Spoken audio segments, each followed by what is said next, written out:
নমস্কাৰ আপোনালোক সকলোকে স্বাগতম জনাইছো মই মজিদ বন্ধুসকল পলকতে চাওঁ আহক আজি সন্ধিয়াৰ 7টা গুৰুত্বপূৰ্ণ খবৰ প্ৰথমটো খবৰ আজি দেশবাসীয়ে পালন কৰিলে ৭৬ সংখ্যক স্বাধীনতা দিৱস লালকিল্লাত প্ৰধানমন্ত্ৰী মোদীয়ে নৱেম্বৰলৈ উত্তোলন কৰিলে ৰাষ্ট্ৰীয় পতাকা আজি দেশে উলহ মালহেৰে পালন কৰিছে ৭৬ সংখ্যক স্বাধীনতা দিৱস সমগ্ৰ দেশত স্বাধীনতাৰ আনন্দ এইবাৰৰ স্বাধীনতা দিৱস এইভাবে বিশেষ কাৰণ আমি স্বাধীনতাৰ ৭৫ সংখ্যক বৰ্ষপূৰ্তি পালন কৰিছোঁ এই বৰ্ষটো স্বাধীনতাৰ অমৃত মহোৎসৱ হিচাপে পালন কৰা হৈছে স্বাধীনতা দিৱস উপলক্ষে আজি পুৱাই প্ৰধানমন্ত্ৰী হিচাপে নৰেন্দ্ৰ মোদীয়ে নৱেম্বৰলৈ লালকিল্লাত উত্তোলন কৰিলে তিৰংগা পতাকা এই বছৰটো ভাৰতৰ বাবে বিশেষ মহত্বপূৰ্ণ আৰু দেশে ইয়াক আজাদী কা অমৃত মহোৎসৱ হিচাপে পালন কৰিছে প্ৰধানমন্ত্ৰী নৰেন্দ্ৰ মোদীয়ে প্ৰথমে ৰাজঘাটত উপস্থিত হৈ জাতিৰ পিতা মহাত্মা গান্ধীলৈ পুষ্পাঞ্জলি অৰ্পণ কৰে আৰু ইয়াৰ পিছত মোদী লালকিল্লাত উপস্থিত হৈ তিৰংগা উত্তোলন কৰে স্বাধীনতা দিৱস উপলক্ষে লালকিল্লাত নিৰাপত্তা ব্যৱস্থা কটকটীয়া কৰি তোলা হৈছে দিল্লী আৰক্ষীয়ে ড্ৰোন আৰু UAV আদিৰে যিকোনো সম্ভাৱ্য বিপদৰ মোকাবিলা কৰাৰ বাবে লালকিল্লাৰ অঞ্চলত DRDOৰ দ্বাৰা বিকশিত কাউণ্টাৰ ড্ৰোন ছিষ্টেম ইনষ্টল কৰিছে যে 4 কিলোমিটাৰ পৰিধিত যিকোনো উৰি থকা সামগ্ৰী ট্ৰেক কৰি তাক নিষ্ক্ৰিয় কৰিব পৰৱৰ্তী খবৰ স্বাধীনতা দিৱসৰ দিনা মুখ্যমন্ত্ৰী হিমন্ত বিশ্ব শৰ্মাৰ বৃহৎ ঘোষণা ৰাজ্যৰ ভূমিহীন লোকক শীঘ্ৰে মাটিৰ পট্টা দিব হিমন্ত বিশ্ব শৰ্মাৰ চৰকাৰে স্বাধীনতা দিৱসৰ দিনাই ভূমিক লৈ বৃহৎ ঘোষণা মুখ্যমন্ত্ৰীৰ স্বাধীনতা দিৱসত মুখ্যমন্ত্ৰী হিমন্ত বিশ্ব শৰ্মাৰ বৃহৎ ঘোষণা চৰকাৰী ভূমিত দীৰ্ঘদিন বাস কৰি থকা লোকসকলক দিব ভূমিৰ পট্টা মাটিৰ পট্টাৰ পৰা বঞ্চিত নহয় সেইসকল পৰিয়াল একচনীয়া মাটিত এটা প্ৰজন্মৰ অধিক সময় থকা পৰিয়ালক দিব ম্যাদী পট্টা মাটি তেওঁলোকৰ নামত নাথাকিলেও সেইসমূহ পৰিয়ালক নিজৰ নামত দিব পট্টা স্বাধীনতা দিৱসৰ দিনাই এই ডাঙৰ ঘোষণা কৰিলে মুখ্যমন্ত্ৰী হিমন্ত বিশ্ব শৰ্মাই পৰৱৰ্তী খবৰ স্বাধীনতা দিৱসৰ মাজতে সেনা আৰু NSCNৰ মাজত ভয়ংকৰ গুলিয়াগুলি এই সংঘৰ্ষত আহত হৈছে দুগৰাকী সেনা জোৱান স্বাধীনতা দিৱসৰ মাজতে সেনা আৰু বিদ্ৰোহী সংগঠনৰ সংঘৰ্ষ নাগালেণ্ডত সেনাৰ সৈতে সংঘৰ্ষত লিপ্ত হ'ল উগ্ৰপন্থী সংগঠন NSCN নাগালেণ্ডৰ মন জিলাৰ নাংচা বস্তিত সংঘটিত হৈছে এই ঘটনা আজি পুৱতি নিশা হোৱা সংঘৰ্ষত আহত হৈছে দুজনকৈ আছাম ৰাইফলছৰ জোৱান আহত 2 জোৱানক হাস্পতালত ভৰ্তি কৰোৱা হৈছে কেইদিনমান পূৰ্বে অৰুণাচল সীমান্তৰ লগতে নাগালেণ্ড সীমান্ততো আছাম ৰাইফলছৰ কেম্পত আক্ৰমণ চলাইছিল উগ্ৰপন্থী সংগঠন NSCNে এই ঘটনাৰ পিছত পুনৰ সংঘটিত হোৱা এই ঘটনাই চাঞ্চল্যৰ সৃষ্টি কৰিছে বন্ধুসকল তাৰ পিছৰ 4 নম্বৰ খবৰটো জনোৱাৰ আগতে আপোনালৈ এটা সৰু ৰিকুৱেষ্ট যদি এতিয়ালৈকে এইটো ভিডিঅ'ত লাইক কৰা নাই তেন্তে প্লিজ এটা লাইক কৰি দিয়ক আৰু এনেকুৱা ধৰণৰ নতুন নতুন ভিডিঅ' পাবলৈ চেনেলটো ছাবস্ক্ৰাইব কৰি কাষত থকা বেল আইকনটো প্ৰেছ কৰি ৰাখক পৰৱৰ্তী খবৰ স্বাধীনতা দিৱসৰ দিনা অসম চৰকাৰৰ বৃহৎ ঘোষণা ফেচবুক টুইটাৰত বিতৰ্কিত পোষ্ট দিয়া সৰুবৰ 1 লাখ বছৰ প্ৰত্যাহাৰ কৰিব অসম চৰকাৰে এই বৃহৎ ঘোষণা মুখ্যমন্ত্ৰী হিমন্ত বিশ্ব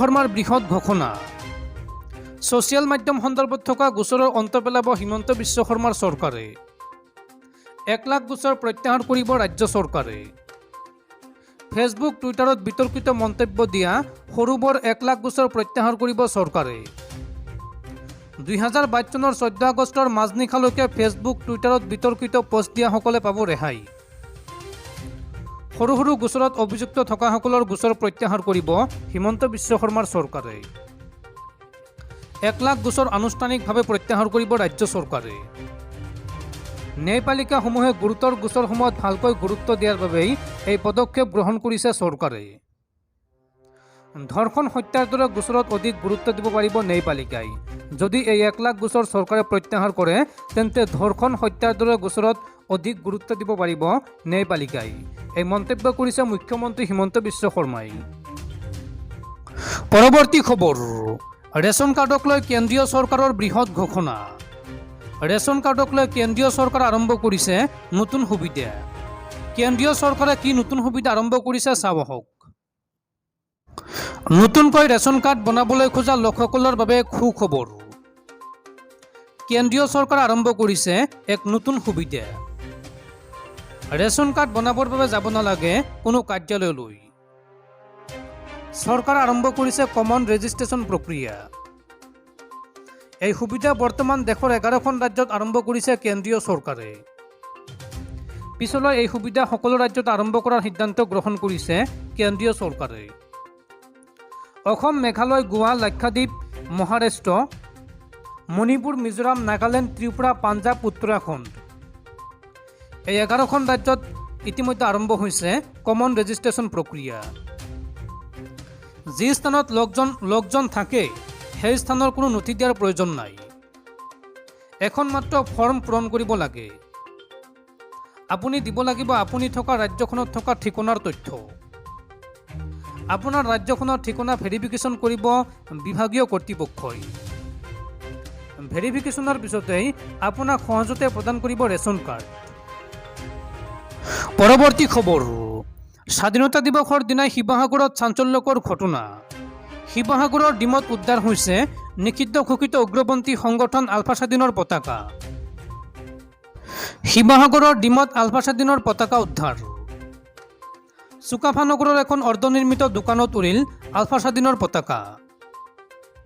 স্বাধীনতা দিৱসত আলফা স্বাধীনৰ পতাকা উদ্ধাৰক কেন্দ্ৰ কৰি অঞ্চলজুৰি চাঞ্চল্য। আলফা স্বাধীনৰ পতাকা উদ্ধাৰ কৰি লৈ যায় আৰক্ষীয়ে। পৰৱৰ্তী খবৰ, স্বাধীনতা দিৱসৰ দিনটোতে দেশৰ ভিতৰত শ্ৰেষ্ঠ ৰাজ্য হিচাপে অসমক প্ৰতিষ্ঠাৰ অংগীকাৰ মুখ্যমন্ত্ৰী হিমন্ত বিশ্ব শৰ্মাৰ। গুৱাহাটীৰ খানাপাৰা পশু চিকিৎসা মহাবিদ্যালয়ৰ খেলপথাৰত ৰাজ্য চৰকাৰে কেন্দ্ৰীয়ভাৱে আয়োজন কৰা স্বাধীনতা দিৱসৰ কাৰ্যসূচীত অংশগ্ৰহণ কৰি মুখ্যমন্ত্ৰী ডক্টৰ হিমন্ত বিশ্ব শৰ্মাই বহুকেইটা গুৰুত্বপূৰ্ণ মন্তব্য কৰিছে। পতাকা উত্তোলনেৰে মুখ্যমন্ত্ৰী হিমন্ত বিশ্ব শৰ্মাই কাৰ্যসূচী আৰম্ভ কৰি ৰূপকৰ জ্যোতিপ্ৰসাদ আগৰৱালাৰ কবিতাৰে শ্বহীদক স্মৰণ কৰে আৰু ৰাজ্যবাসীক সম্বোধন কৰে। ৰাজ্যবাসীক সম্বোধন কৰি তেওঁ কয় যে ভাৰতীয় সভ্যতা পৃথিৱীৰ সভ্যতাসমূহৰ ভিতৰত পুৰণি সভ্যতা। তেওঁ এই প্ৰসংগত মহেঞ্জোদাৰো হৰপ্পাৰ সভ্যতাৰ কথা উল্লেখ কৰে। মহেঞ্জোদাৰোত উদ্ধাৰ হোৱা স্নাগাৰ আৰু নিষ্কাশন পদ্ধতি সেই সময়ৰ বিৰল দৃষ্টান্ত বুলিও তেওঁ উল্লেখ কৰে। বেদ, উপনিষদ, মহাকাব্যৰ অৱদান আমাৰ সমাজৰ বাবে যথেষ্ট বুলি কৈ তেওঁ মহাপুৰুষ শ্ৰীমন্ত শংকৰদেৱৰ সৃষ্টিৰ বিষয়ে উল্লেখ কৰে। স্বাধীনতা সংগ্ৰামৰ কথা উল্লেখ কৰিবলৈ গৈ 1858 চনত মণিৰাম দেৱান, পিয়লি বৰুৱাক ফাঁচি দিয়াৰ কথা উল্লেখ কৰি তেওঁলোকৰ সংগীসকলক আন্দামানৰ জেৰলৈ প্ৰেৰণ কৰাৰ কথা উল্লেখ কৰে। এই প্ৰসংগত তেওঁ কয় যে ৰাজ্য চৰকাৰে সিদ্ধান্ত গ্ৰহণ কৰিছে এই বছৰ 1000 অসমীয়া যুৱকক আন্দামানৰ সেই বিখ্যাত কাৰাগাৰখনলৈ প্ৰেৰণ কৰাৰ, যাতে এই যুৱকসকলে সেই কাৰাগাৰ পৰিদৰ্শন কৰি স্বাধীনতা সংগ্ৰামৰ জীৱন্ত প্ৰেৰণা লাভ কৰিব পাৰে। কৃষক বিদ্ৰোহৰ ইতিহাস সুঁৱৰি ফুলগুৰি, ধেবা, পথৰুঘাট, ৰঙিয়াদিৰ ৰাইচ মিলৰ কথা উল্লেখ কৰে। এই কৃষক বিদ্ৰোহ দমনৰ বাবে ব্ৰিটিছে যি হত্যালীলা চলাইছিল সেই হত্যালীলাই স্বাধীনতা পিপাসী ৰাইজৰ মাজত ব্ৰিটিছ বিৰোধী চেতনা জাগ্ৰত কৰিছিল বুলি উল্লেখ কৰে। এইদৰে একাদিক্ৰমে স্বাধীনতা সংগ্ৰামৰ এটাৰ পিছত আন এটা পৃষ্ঠা লুটিয়াই স্বাধীনতা সংগ্ৰামৰ নেতা সংগ্ৰামী জনতাৰ কথা উল্লেখ কৰে।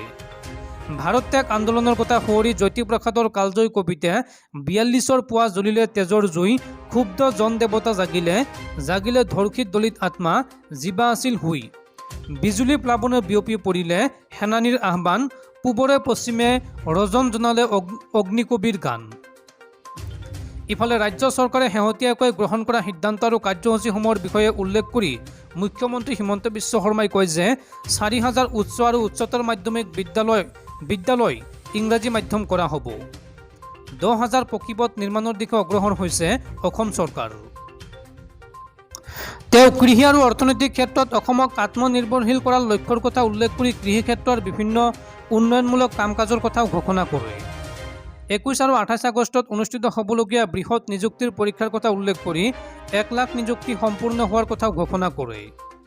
স্বাধীনতা দিৱসৰ পতাকা উত্তোলন কৰি তেওঁ ৰাজ্যখনক দেশৰ শ্ৰেষ্ঠ ৰাজ্য হিচাপে গঢ়ি তোলাৰ অংগীকাৰ গ্ৰহণ কৰে। পৰৱৰ্তী খবৰ, 15 আগষ্ট অৰ্থাৎ আজি স্বাধীনতা দিৱসৰ দিনটোত লালকিল্লাত ৰাষ্ট্ৰীয় পতাকা উত্তোলন প্ৰধানমন্ত্ৰী নৰেন্দ্ৰ মোদীৰ। নৰেন্দ্ৰ মোদীয়ে ক'লে ভাৰতৰ 5টা সংকল্পৰ কথা। স্বাধীনতাৰ ৭৫তম বাৰ্ষিকী উপলক্ষে ভাৰতৰ জনসাধাৰণ অতি আনন্দিত হৈ পৰা দেখা গৈছে। প্ৰধানমন্ত্ৰী শ্ৰী নৰেন্দ্ৰ মোদীয়ে ৭৬ সংখ্যক স্বাধীনতা দিৱস উপলক্ষে লালকিল্লাত ৰাষ্ট্ৰীয় পতাকা উত্তোলন কৰে। প্ৰধানমন্ত্ৰীক লালকিল্লাত গাৰ্ড অৱ অনাৰ প্ৰদান কৰা হয়।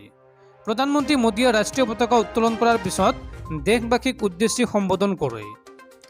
দেশবাসীক স্বাধীনতা দিৱসৰ শুভেচ্ছা জনাই প্ৰধানমন্ত্ৰী মোদীয়ে কয় যে দেশবাসী বাপু, নেতাজী সুভাষ চন্দ্ৰ বসু, বাবা চাহেব আম্বেদকাৰ আৰু বীৰ সাভাৰকাৰৰ প্ৰতি কৃতজ্ঞ। এইটো নতুন উদ্যমেৰে আগবাঢ়ি যোৱাৰ সময়। আমাৰ দেশখনে বহুতো সংঘৰ্ষৰ জৰিয়তে স্বাধীনতা লাভ কৰিছে।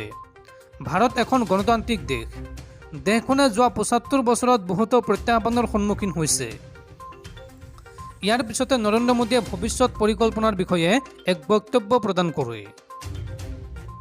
তেওঁ কয় যে পৰৱৰ্তী ২৫ বছৰ দেশৰ বাবে গুৰুত্বপূৰ্ণ। ভাৰত ২৫ বছৰৰ ভিতৰত এখন উন্নয়নশীল আৰু উন্নত দেশ হ'ব। আমি ৫টা সংকল্পৰ সৈতে আগবাঢ়িব লাগিব। প্ৰথম সংকল্প ভাৰতৰ বিকাশ, দ্বিতীয় সংকল্প দাসত্বৰ পৰা মুক্তি, তৃতীয়টো হ'ল উত্তৰাধিকাৰীসকলক লৈ গৌৰৱান্বিত হোৱা, চতুৰ্থটো সংকল্প হ'ল ঐক্যবদ্ধ হৈ থকা আৰু পঞ্চম সংকল্প হ'ল নাগৰিক কৰ্তব্যত স্থিৰ হৈ থকা।